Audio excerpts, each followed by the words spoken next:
Bismillahirrahmanirrahim. Assalamualaikum warahmatullahi wabarakatuh. Waalaikumsalam warahmatullahi wabarakatuh. Alhamdulillah, segala puji marilah kita panjatkan kehadirat Allah Subhanahu wa taala yang selalu memberikan kita kenikmatan, salah satunya nikmat sehat serta panjang umur, dan selalu kita diberikan kesempatan untuk berkumpul di tempat ini. Salawat serta salam tak lupa kita sanjungkan kepada junjungan Nabi besar Muhammad SAW. Semoga kita kelak mendapatkan syafaat beliau di akhir zaman. Amin ya robbal alamin. Yang saya hormati Bapak Kepala Sekolah SDN 009 Lajanan, Bapak Syahran SPD, serta Bapak Ibu Guru beserta staf SDN 009 Lajanan yang saya banggakan dan saya hormati. Terima kasih kepada rekan guru semua saya ucapkan karena telah berkenan untuk tetap berhadir di ruang guru ini. Selamat datang para guru hebat. Marilah kita berkolaborasi, saling mendukung dan mewujudkan disiplin positif di sekolah kita tercinta. Jadi tema diskusi kita hari ini yaitu tentang budaya positif ya Bapak Ibu. Jadi mohon maaf sebelumnya, saya di sini bukan bermaksud untuk menggurui, tetapi di sini kita bersama-sama berkolaborasi tentang budaya positif. Artinya itu perilaku yang baik yang harus kita terapkan kepada peserta didik. Nah, di sini ini adalah salah satu kegiatan program pendidikan guru penggerak tentang aksi nyata modul 1.4 budaya positif. Jadi modul 1.4 ini adalah akhir dari modul 1 dan akan dijemput lagi modul 2.1. Jadi ini akhirnya tentang menyebarkan pemahaman dan pengalaman penerapan tentang budaya positif. Jadi langsung saja ya Bapak Ibu, yang ingin saya bahas di sini yaitu tentang konsep utama modul positif. Yang akan dibahas yang pertama tentang perubahan paradigma belajar, kemudian disiplin positif, kebutuhan dasar manusia, motivasi perilaku manusia, posisi kontrol restitusi, keyakinan kelas, dan segitiga restitusi. Yang pertama akan kita bahas tentang pembelajaran dengan paradigma baru. Jadi pembelajaran dengan paradigma baru dirancang berdasarkan prinsip pembelajaran yang terdiferensiasi. Tentu tidak asing di telinga kita apa itu diferensiasi, mengelompokkan sehingga setiap siswa belajar sesuai dengan kebutuhan dari tahap perkembangannya untuk mewujudkan profil pelajar Pancasila. Karena di modul 1.1 kami sudah belajar tentang filosofi Ki Hajar Dewantara. Kita sebagai pendidik ini menuntun peserta didik, kita diibaratkan sebagai petani, sedangkan murid diibaratkan sebagai bibit. Jadi bagaimana kita merawat, bagaimana kita menghindarkan anak-anak peserta didik kita dari padi itu dari hama-hama, maka tumbuhlah padi itu dengan subur. Tapi kita tidak bisa merubah padi itu menjadi apel, padi itu menjadi anggur, tidak bisa. Jadi begitu pula peserta didik kita Bapak Ibu. Jadi kita harus menuntun peserta didik kita sesuai dengan kodratnya. Karena peserta didik ini ibarat kertas yang sudah tertulis tetapi masih samar. Jadi tugas kita untuk menebalkan tulisan itu. Jadi yang kita tebalkan cukup yang positifnya saja atau yang baiknya saja. Nah, di sini untuk mewujudkan profil pelajar Pancasila.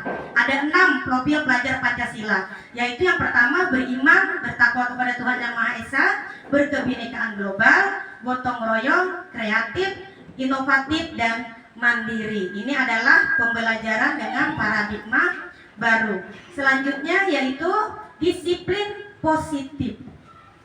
Budaya kita, makna kata disiplin dimaknai menjadi sesuai yang dilakukan.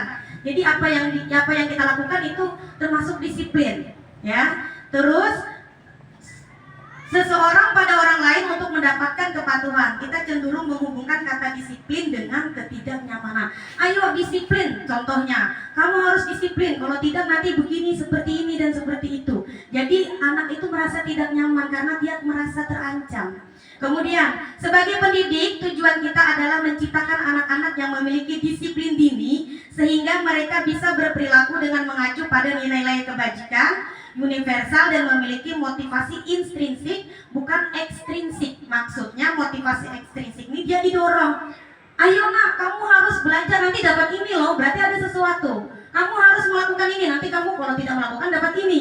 Sedangkan intrinsik itu adalah kesadaran dari diri murid nih, oh aku harus rajin belajar loh supaya pintar. Berarti itu dari dirinya sendiri, itulah motivasi intrinsik.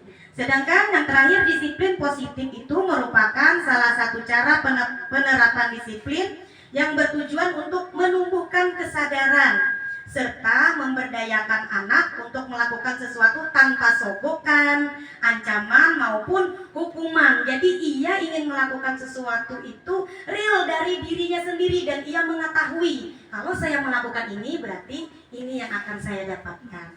Itulah disiplin positif. Selanjutnya, kebutuhan dasar manusia.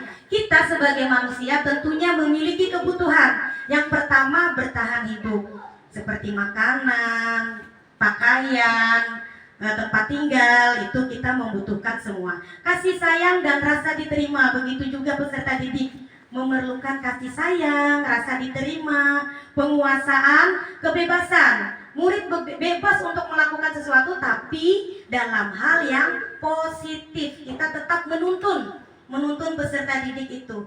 Dan kesenangan, tentu peserta didik kita ingin mengikuti proses pembelajaran itu dengan senang, dengan menyenangkan, agar ia dapat menerima apa yang disampaikan oleh Bapak Ibu gurunya.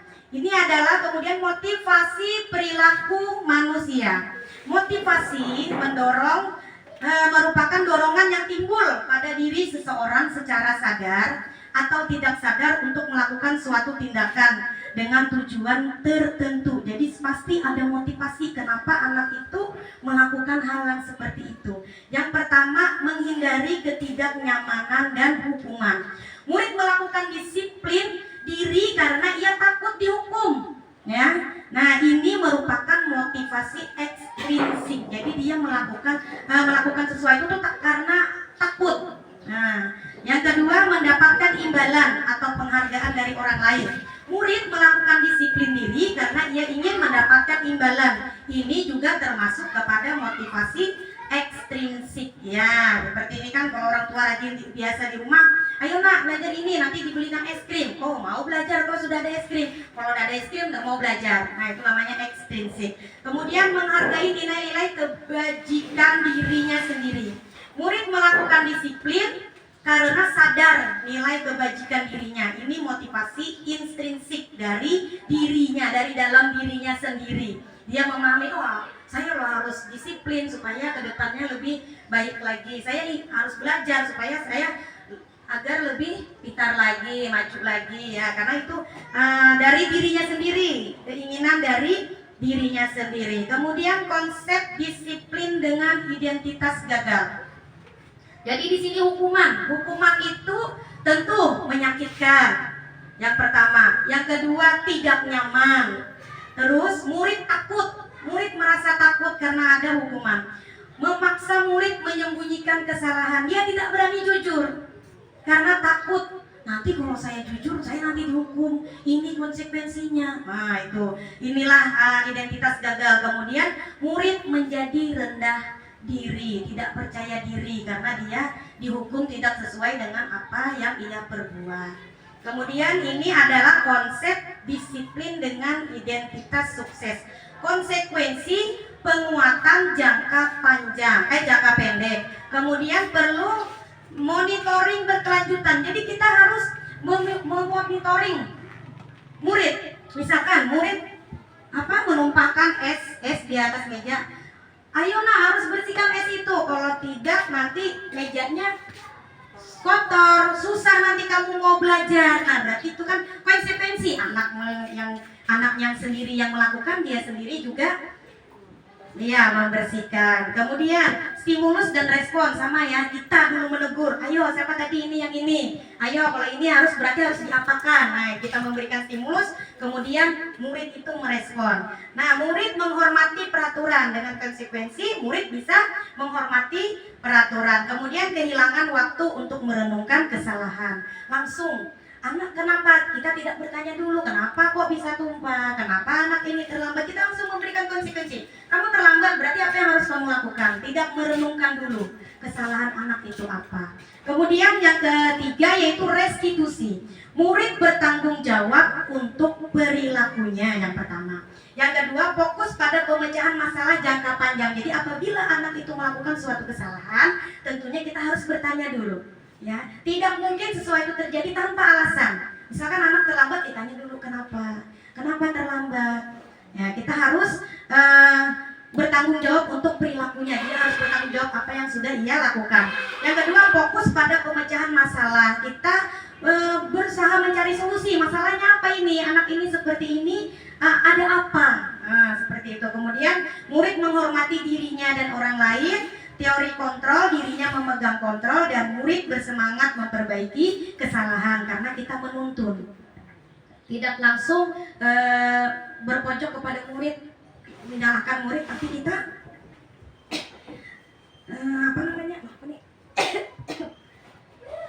ya, lanjut. Yang selanjutnya yaitu konsep disiplin pendekatan restitusi.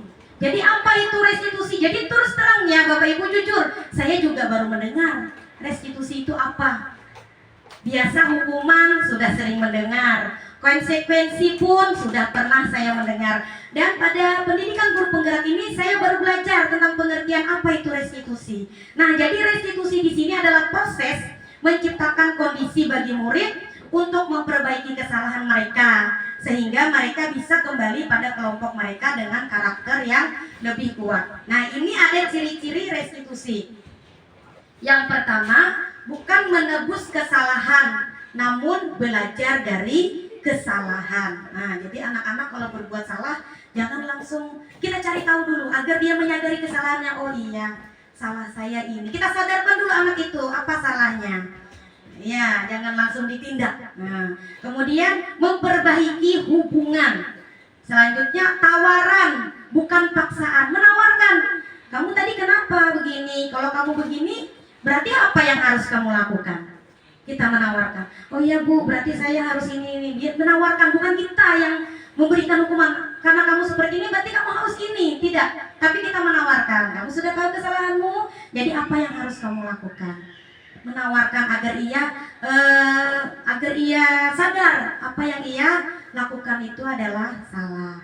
Terus menuntun untuk melihat ke dalam diri peserta didik, mencari kebutuhan dasar yang mendasari tindakan, fokus pada karakter bukan tindakan. Jadi kita ingin membentuk peserta didik itu menjadi karakter yang seperti apa.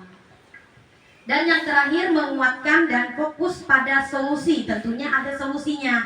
Misalkan anak terlambat sekolah karena ia begadang. Nah, berarti kan solusinya nanti malam jangan terlalu malam lagi tidurnya, dan ibu juga akan berkomunikasi kepada orang tua, misalkan agar bersama-sama bisa memantau agar kamu tidak datang terlambat lagi. Nah, itu ciri-ciri restitusi. Kemudian perbedaan. Nah, ini perbedaan. Ada contoh kasus.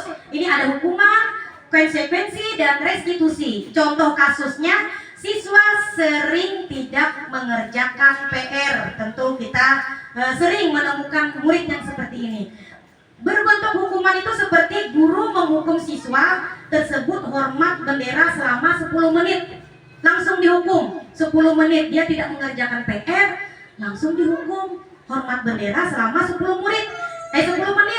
Kemudian guru marah dan murid menjadi takut. Itu salah satu contoh dari hukuman. Sedangkan konsekuensi, guru memberikan konsekuensi untuk mengerjakan PR-nya saat istirahat atau dikerjakan sebanyak 3 kali lipat. Contoh, nah itu konsekuensinya karena nyambung. Oh, dia nggak mengerjakan PR, berarti boleh kerjakan pas jam istirahat atau 3 kali lipat, boleh. Terus guru tegas dan siswa menghormati peraturan. Nah, jadi itu namanya konsekuensi. Ada hukuman, ada konsekuensi. Dan restitusi adalah guru menanyakan keyakinan kelas atau dirinya dan membantu siswa menyelesaikan masalah. Apabila siswa ada yang tidak mengerjakan PR, kita tanya dulu, kamu tahu enggak keyakinan kelas kita apa? Misalkan bertanggung jawab, ada keyakinan kelas bertanggung jawab. Bertanggung jawab kan berarti harus mengerjakan PR. Nah, kita harus tanya dulu keyakinan kelas apa yang sudah kita diskusikan di dalam kelas. Kemudian barulah kita bantu, kenapa kamu tidak mengerjakan PR? Nah, kemudian baru kita tawarkan apa yang harus kamu lakukan agar tidak mengulangi perilaku yang melanggar keyakinan kelas kita. Nah, selanjutnya guru terbuka dan siswa menghormati dirinya dan orang lain. Jadi kita sama murid itu harus terbuka ya. Kemudian yang selanjutnya ada 5 posisi kontrol restitusi. Yang pertama, ayo Bapak Ibu, di sini ada 5. Apakah kita sebagai penghukum, kita sebagai pembuat rasa bersalah, kita dengan peserta didik sebagai teman, sebagai pemantau, atau sebagai manajer? Saya ingin bertanya kepada Bapak Ibu guru semua, kira-kira selama ini posisi kontrol apa yang sudah kita terapkan?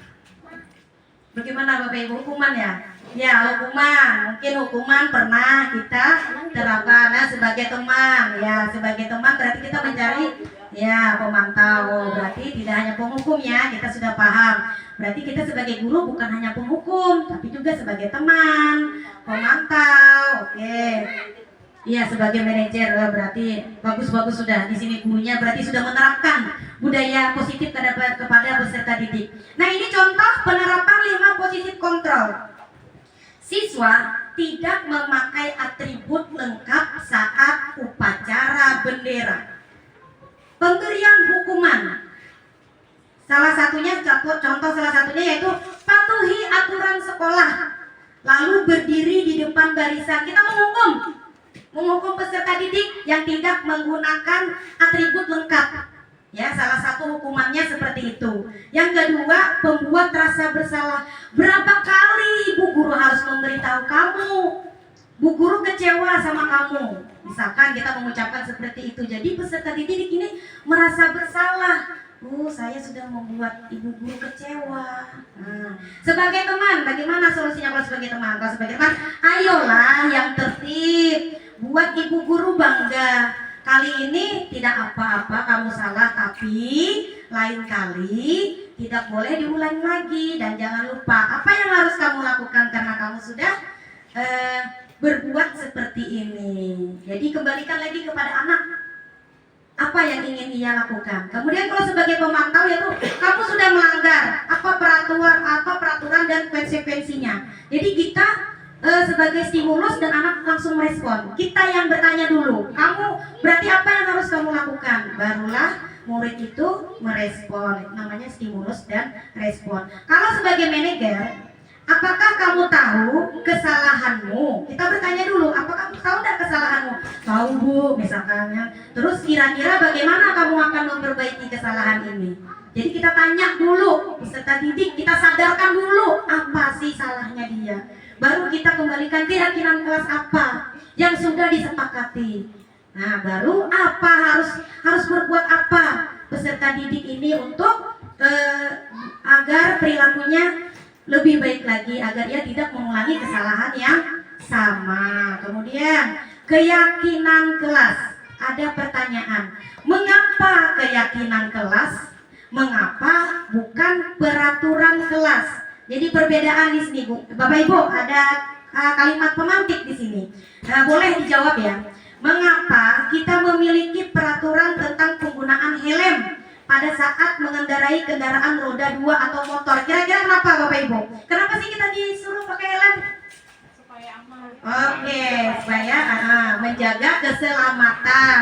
Boleh. Terus yang kedua, mengapa kita memiliki peraturan tentang penggunaan masker dan mencuci tangan setiap hari? Untuk menjaga kebersihan kesehatan. Nah, Bapak Ibu, itulah yang dinamakan keyakinan. Kenapa kita dilarang memakai helm? Tidak memakai helm? Untuk menjaga keselamatan. Itu keyakinan. Oh, kalau saya pakai helm, supaya akan selamat. Kemudian itu juga pakai masker, menjaga kesehatan. Kalau peraturan beda. Kenapa tidak peraturan tentang penggunaan helm pada saat mengendarai takut ditilang? Itu peraturan. Misalkan ya. Jadi itulah bedanya keyakinan dan peraturan. Selanjutnya, kegiatan membuat keyakinan kelas. Jadi ada kegiatan cara membuat keyakinan kelas. Yang pertama, berdiskusi tentang peraturan itu dulu. Berdiskusi tentang keyakinan kepada peserta didik mau apa. Kemudian merumuskan peraturan menjadi keyakinan. Jadi biarkanlah peserta didik yang menulis dia mau apa. Ya, misalnya menjaga kebersihan, terserah dia, bertanggung jawab, disiplin, kita serahkan kepada peserta didik. Kita cukup memandu. Kemudian setelah itu baru menempelkan keyakinan yang sudah dibuat ke depan. Barulah kita pilih-pilih bersama-sama keyakinan apa yang harus kita terapkan dalam kelas kita masing-masing. Selanjutnya, keyakinan kelas, ini contoh keyakinan kelas. Ada disiplin waktu, belajar dengan antusias, saling menjaga kebersihan, belajar menghormati, saling membantu, menghargai, menerapkan 5S, gemar membaca dan menulis. Ini salah satu contoh keyakinan kelas. Kemudian, bagaimana membentuk keyakinan kelas itu? Jadi, keyakinan kelas ini lebih abstrak daripada peraturan. Yang kedua, berupa pernyataan, membuang sampah pada tempatnya, menghormati guru. Jadi pernyataan dibuat dalam bentuk positif. Nah, di sini ya Bapak Ibu, apabila kita ingin membuat keyakinan kelas, kita tidak boleh menggunakan kata-kata negatif. Contohnya, tidak boleh membuang sampah sembarangan. Ternyata itu tidak boleh Bapak Ibu. Diganti, bahasanya diganti seperti mari menjaga kebersihan. Terus tidak boleh mencontek, tidak boleh. Kita harus mengeluarkan kata-kata yang positif. Jadi kita ganti keyakinan kelas itu tidak boleh menyontek, tetapi kejujuran. Nah, jadi kita tidak boleh dalam keyakinan kelas itu mengeluarkan kata-kata yang negatif. Jadi semua harus berbentuk positif. Sedikit saja agar mudah diingat. Jadi keyakinan kelas itu nggak usah banyak-banyak. Sedikit aja agar murid ingat, harus bertanggung jawab. Harus disiplin, harus jujur. Nah, jadi dia ingat, iya ini loh keyakinan kelas kami sudah sepakat. Ya, karena anak-anak tersebut sudah dilibatkan dalam pembuatan keyakinan kelas. Terus sesuai dengan kondisi kelas dan sekolah agar mudah diterapkan. Contohnya di sekolah kita ya, di kelas-kelas itu biasanya ada yang membuli.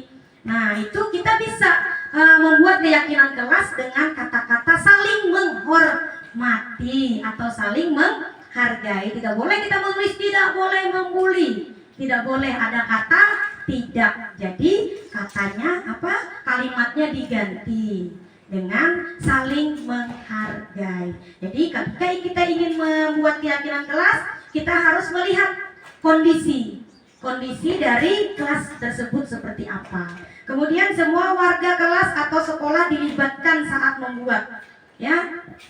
Jadi misalkan wali kelas membuat, jadi saya harus tahu juga, ternyata keyakinan kelas 1 seperti ini keyakinan kelasnya, kelas 2 seperti ini. Jadi apabila ia berbuat salah, kita tahu keyakinan kelas apa yang sudah disepakati bersama-sama. Selanjutnya, segitiga restitusi. Segitiga restitusi ini adalah alur dalam memecahkan masalah yang ada di sekolah atau yang telah dilakukan murid. Ada 3 tahap. Yang pertama, menstabilkan identitas. Apabila anak murid melakukan kesalahan, kita tanya dulu, apa alasannya?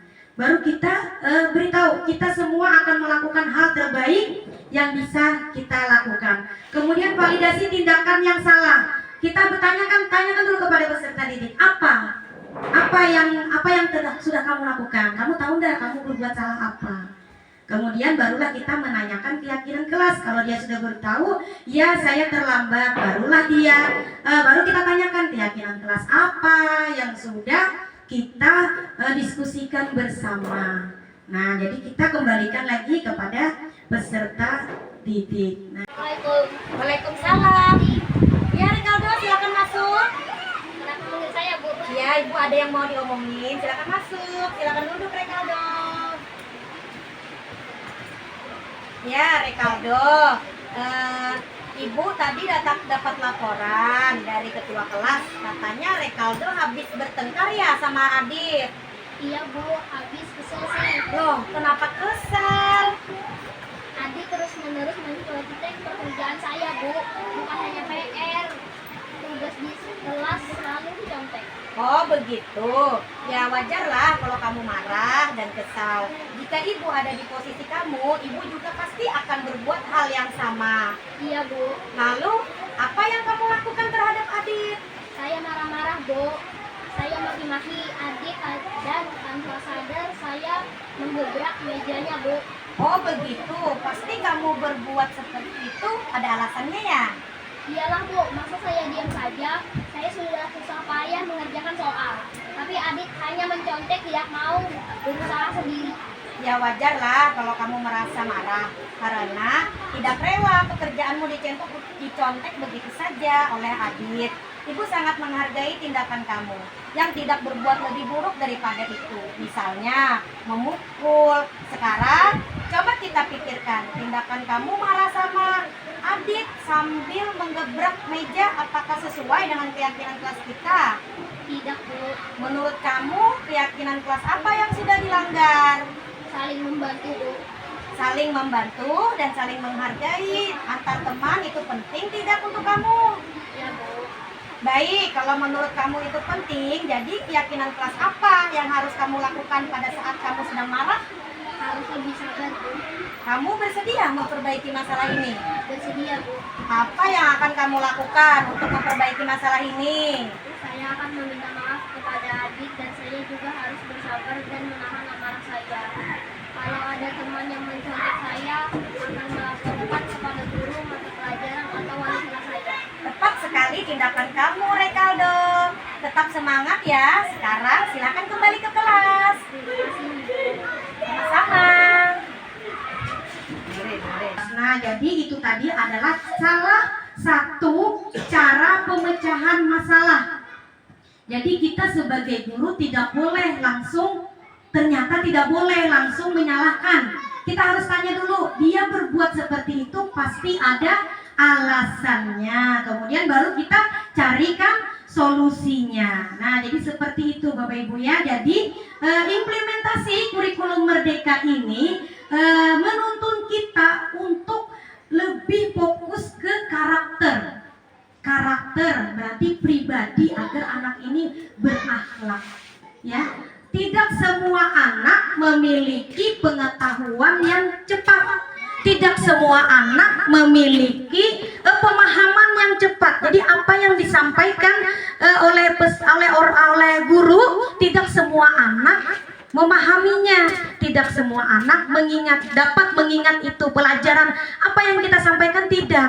Tetapi Bapak Ibu, semua anak pasti mengingat apa yang sudah kita perlakukan kepada dirinya. Nah, jadi kita bersama-sama untuk membentuk karakter baik kepada peserta didik. Tidak masalah peserta didik itu belum paham matematika, belum paham bahasa Indonesia, belum paham, itu tidak masalah karena ia akan mengetahuinya di masanya.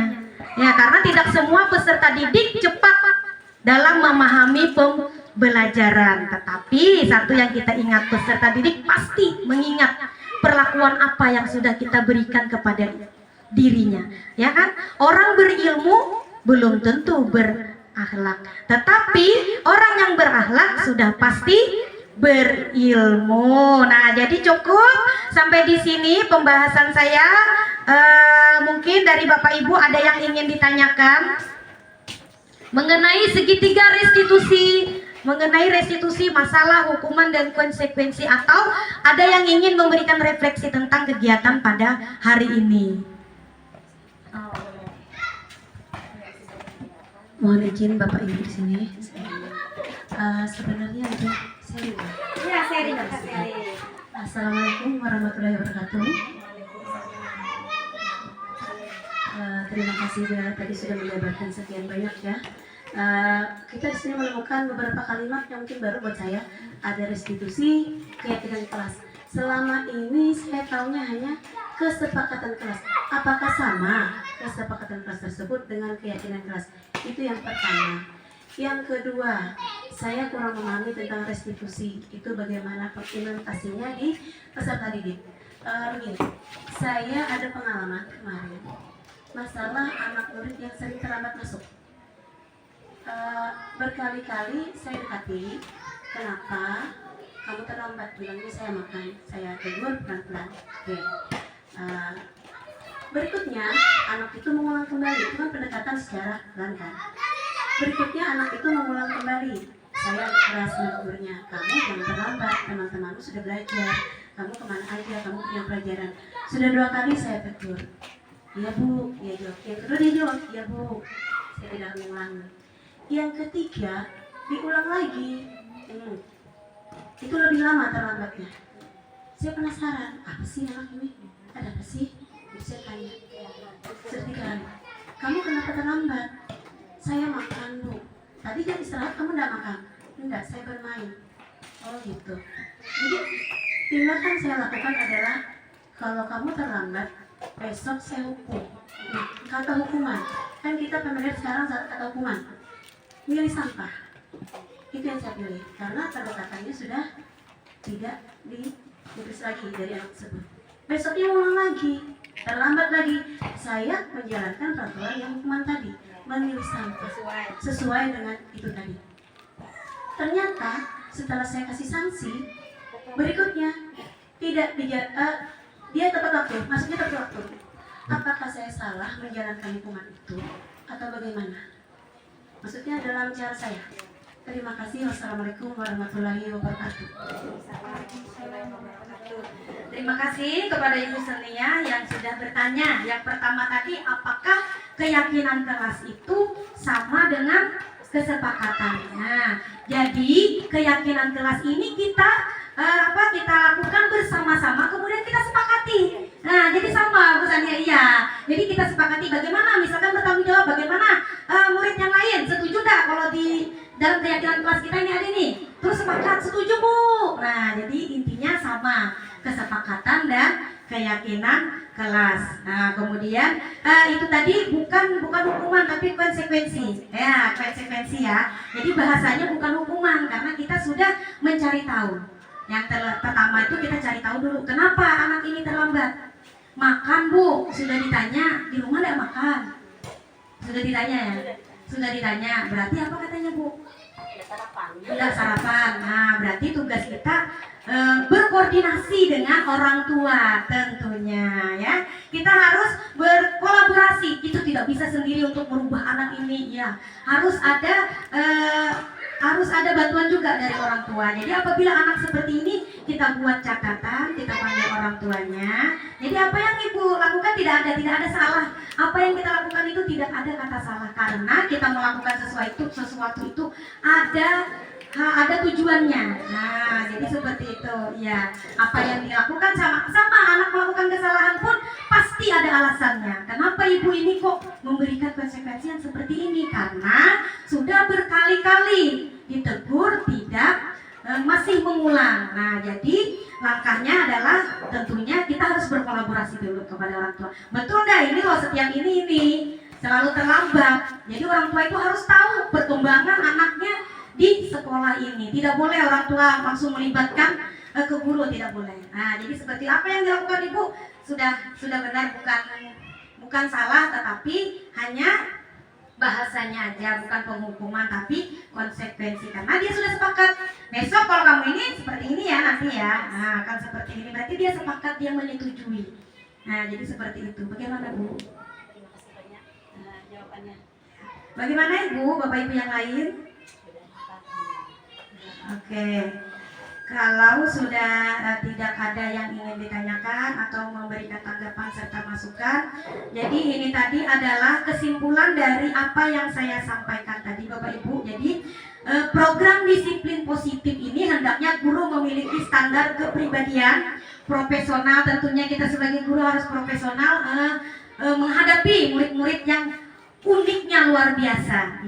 Kemudian sosial yang baik, di mana guru mampu berefleksi pada posisi kontrolnya saat ini. Bagaimana perjalanan dirinya sebagai among. Jadi kita sebagai manajer, ya sebagai among yang menuntun murid-murid menjadi insan yang mandiri, merdeka dan bertanggung jawab. Jadi tujuan utama kita adalah membentuk karakter peserta didik agar tercapai tujuan dari pendidikan, yaitu mewujudkan peserta didik yang berprofil pelajar Pancasila. Mungkin cukup ini yang dapat saya sampaikan, kurang dan lebihnya mohon maaf. Semoga apa yang saya sampaikan berdampak positif bagi sekolah kita dan bisa kita terapkan dalam proses pendidikan. Akhir kalam, assalamualaikum warahmatullahi wabarakatuh.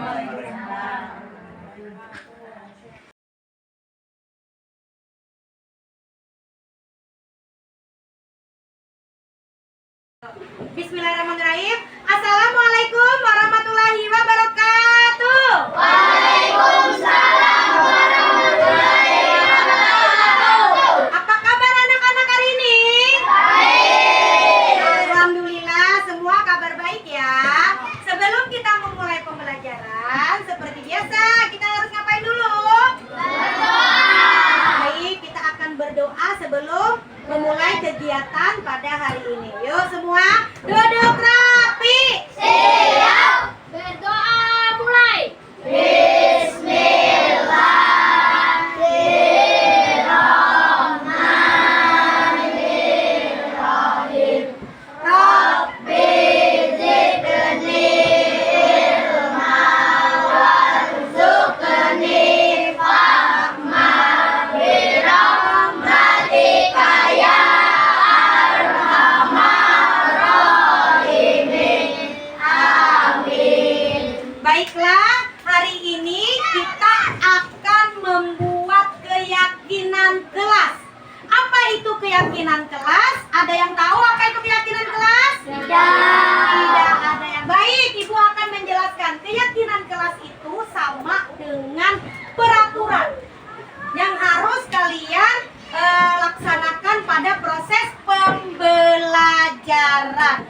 Jadi keyakinan kelas itu janji pada diri sendiri kalian harus berbuat apa, ya sesuai dengan kesepakatan kita bersama. Jadi membuat keyakinan kelas itu harus semua mengikuti, harus semua ikut serta. Jadi nanti kegiatan hari ini kita akan membuat keyakinan kelas.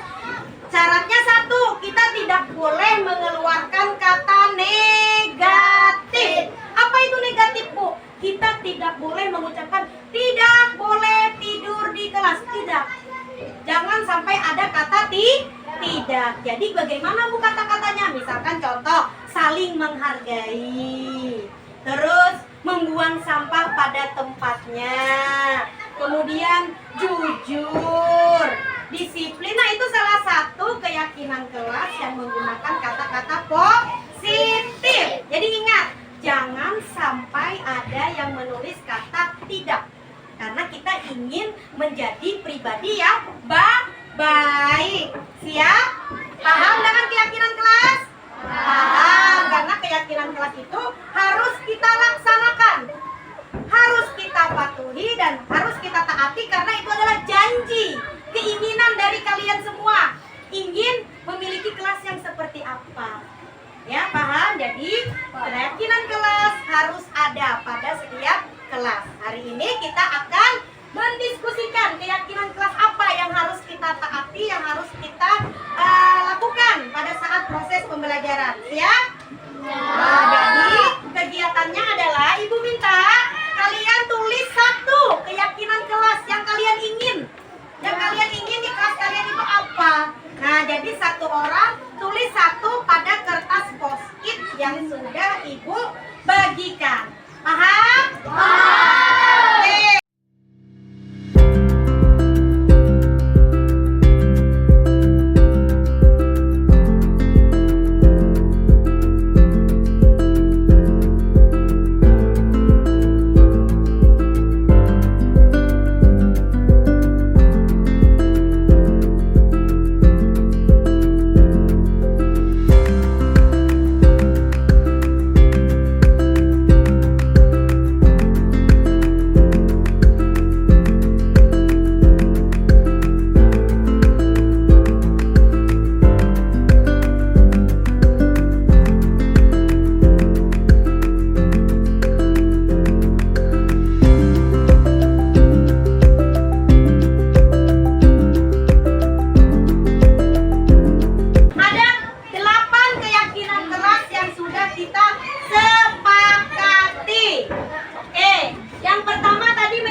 sebelum dan sesudah belajar. Bagaimana anak-anak ibu? Apakah setuju dengan keyakinan kelas ini? Setuju.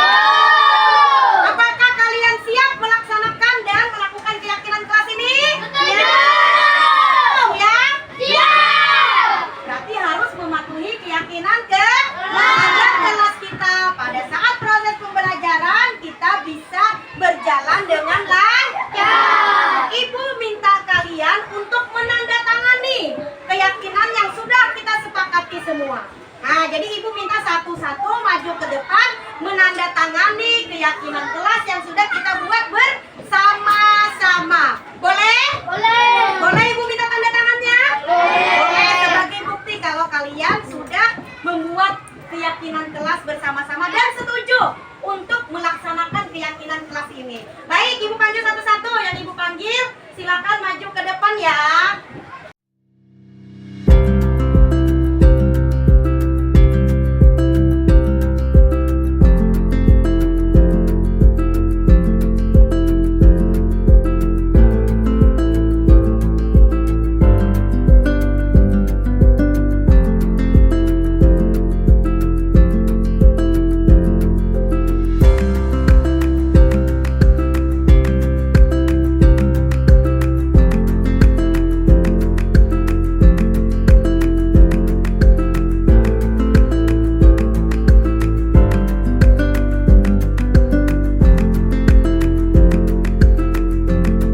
Oke, terima kasih semua. Baik, jadi kalian sudah sepakat ya untuk melaksanakan keyakinan kelas. Jadi harus diingat, harus dipatuhi dan harus janji. Ini janji kalian. Janji kalian pada saat di kelas. Ingat, apa aja itu? Menjaga kebersihan, menjaga keamanan, disiplin, tanggung jawab, saling menghargai, saling menghormati, kerjasama, dan berdoa sebelum dan sesudah belajar. Harus siap melaksanakannya ya. Harus patuh, harus janji pada diri sendiri akan melaksanakan kegiatan keyakinan baik anak-anak ibu semua. Untuk kegiatan hari ini cukup sampai di sini. Kita sudah membahas dan kita sudah berdiskusi semua tentang keyakinan kelas yang kalian inginkan itu seperti apa. Semoga kita semua bisa melaksanakan keyakinan kelas ini dan bisa menerapkan perilaku-perilaku positif sehingga kita bisa menjadi pelajar yang berakhlak mulia, yang berkarakter. Paham? Baik, kegiatan hari ini cukup sampai di sini dan Ibu akhiri. Wassalamualaikum warahmatullahi wabarakatuh. Warahmatullahi wabarakatuh.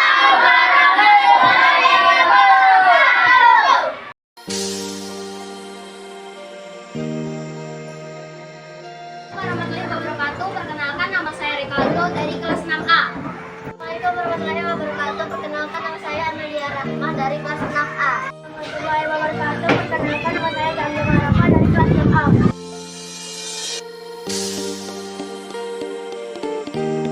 Senang dan sangat seru. Senang.